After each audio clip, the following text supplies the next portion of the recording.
The biggest lie new homeowners tell themselves is that if you just stay in a house for 5 years, you'll automatically break even. That's a myth that could cost you tens of thousands of dollars. The reality is far more complex than simply waiting for property values to rise. You see, the moment you buy, you're hit with a cascade of expenses that immediately put you in the red. We're talking about closing costs, loan origination fees, appraisal fees, title insurance, the whole alphabet soup of charges that can easily add up to 3 to 6% of your home's purchase price, sometimes even more. For a $400,000 home, that's $12,000 to $24,000 gone before you even unlock the front door. So, how long does it really take to climb out of that hole?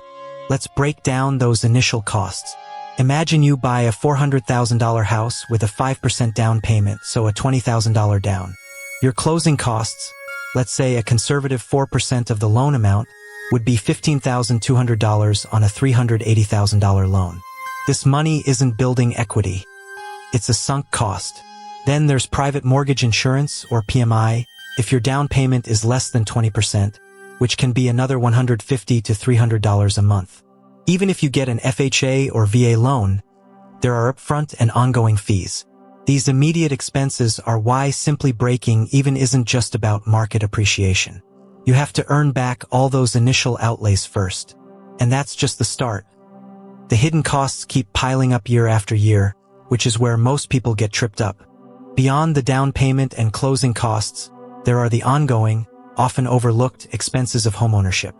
Property taxes, for instance, can easily be $4,000 to $8,000 annually, depending on your location.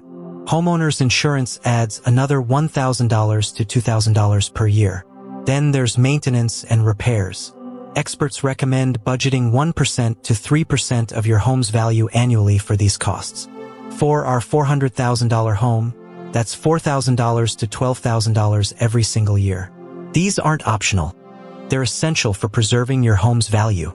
Add up these recurring costs, and you're looking at a significant drain on your finances that must be factored into your break-even calculation, especially during those early years when most of your mortgage payment goes to interest.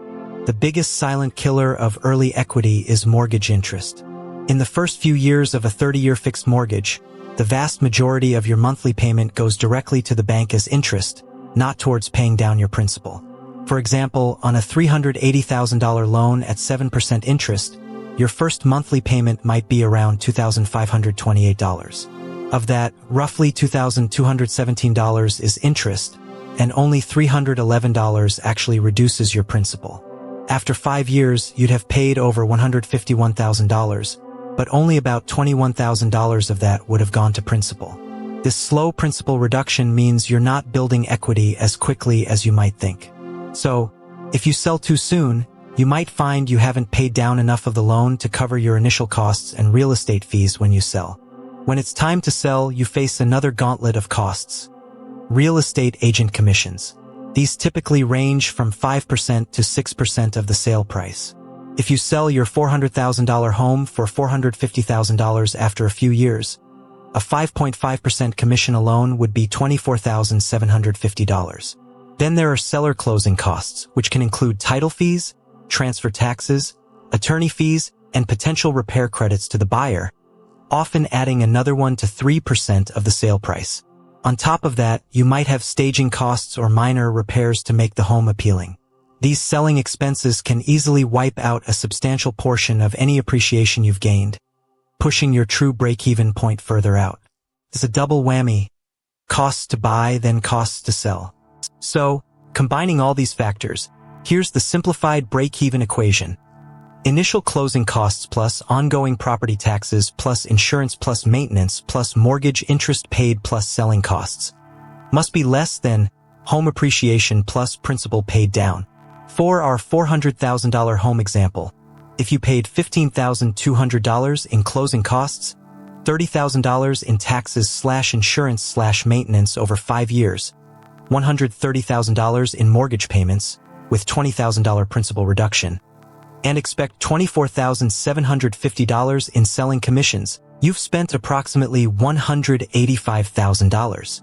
If your home appreciated to $450,000 and you paid down $20,000 in principal, your equity gain is $70,000. you're still way in the red. This is why a short tenure is often a losing proposition, and why the market needs to appreciate significantly to make up the difference. Based on these calculations, the widely accepted rule of thumb for breaking even on a home is typically 7 to 10 years. This time frame generally allows enough principal to be paid down, enough market appreciation to occur, and the initial buying and eventual selling costs to be amortized over a longer period. For example, staying in that $400,000 home for 10 years means you've paid down significantly more principal, and hopefully the market has seen consistent appreciation. While not a guarantee, this longer horizon provides a much stronger foundation for a profitable sale. But remember, this isn't a magic number. Market conditions, interest rates, and individual home expenses can shift this window considerably. One crucial factor often ignored is market volatility. What if you buy and then the housing market dips? Here's what happens if you bought our $400,000 home in 2022 and tried to sell in 2024 when prices in some areas saw a temporary decline. Even if prices just flatline or drop by a modest 5% to $380,000, you're now facing a potential loss on sale even before accounting for all those transaction costs. Your break-even point would extend significantly, possibly beyond the 10-year mark, or you might even be forced to sell at a substantial loss. This is why trying to time the market is incredibly risky. Buying a home should always be viewed as a long-term investment, giving you buffer against short-term fluctuations. To truly understand your break-even, you also need to consider the alternative. Renting. Many online calculators attempt to compare renting versus buying, but few factor in all the hidden costs we've discussed. Renting means no property taxes, no maintenance, no closing costs, and no selling fees. Your money not spent on these items could be invested elsewhere, potentially earning returns. However, renting also means no equity buildup and no protection against rising housing costs. The break-even point is essentially where the cumulative costs of buying and selling become equal to or less than the cumulative costs of renting over the same period, plus the opportunity cost of your down payment. It's a nuanced calculation, unique to every individual situation and market. While costs are significant, don't forget the tax advantages of homeownership, which can slightly reduce your effective break-even point. You can deduct mortgage interest and property taxes, up to certain limits, if you itemize your deductions. For example, if you're in the 22% tax bracket and deduct $10,000 in mortgage interest and $5,000 in property taxes, you could save $3,300 on your federal taxes.